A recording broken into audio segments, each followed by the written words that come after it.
আমি যখন বারবার কল করে ভালোবাসি ভালোবাসি বলতাম, তুমি বলতে অতিভক্তি চুরির লক্ষণ। তাই আমি অতিরিক্ত কথা বলা বন্ধ করলাম। আমি যখন কথা বলতে চাইতাম, সময় দিতে বলতাম, তুমি বলতে সময়ের দাম দিতে শিখো। তাই আমি আবেগ কন্ট্রোল করে সময়ের দাম দিতে শিখে নিলাম। আমি যখন তোমার একটা কল বা মেসেজের জন্য দীর্ঘ অপেক্ষা করতাম, তুমি বলতে বেশি আশা ভালো না। তাই আমি আশা করা ছেড়ে দিয়ে অপেক্ষা করতেই ভুলে গেলাম। আমি যখন তোমাকে নিয়ে খারাপ স্বপ্ন দেখি, সবার আগে ফোন করে তোমার খোঁজ নিতাম, তুমি ঠিক আছো কি না। তুমি বলতে পাগলামিটা একটু কমাও।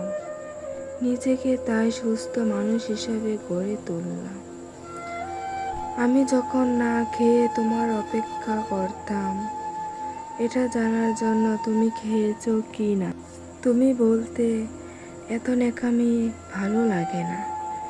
তাই আমি ন্যাকামি ছেড়ে দিয়ে নিজেকে গুরুত্ব দিতে শিখলাম।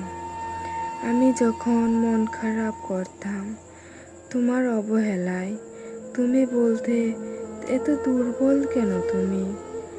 তাই আমি মন খারাপ করা ছেড়ে দিয়ে নিজেকে শক্ত করে নিলাম। কিছুদিন পর যখন তুমি চলে যেতে চাইলে, আমি বললাম যেতে পারো, আটকাবো না। তখন তুমি বুঝতে পারলে আমি বাস্তবতা শিখে গেছি। হ্যাঁ, তুমি আমায় অনেক কিছু শিখিয়েছো, এর জন্য ধন্যবাদ। তবে হয়তো জানতে না, এই ন্যাকামিগুলোই একটা সুন্দর ভালোবাসার ইতিহাস গড়ে তোলে।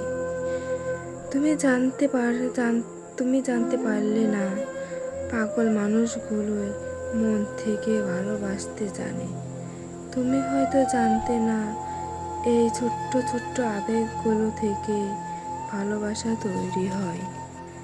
তুমি হয়তো জানতে না, আমি তোমাকে ভালোবাসি বলেই আমার অতি গুরুত্বপূর্ণ সময়টুকু তোমায় দিতাম। আজ আমি এও একটা জিনিস তোমার শিখালাম, অতিরিক্ত অভিমান করে যারা চলে যায় তারা কখনোই ফিরে আসে।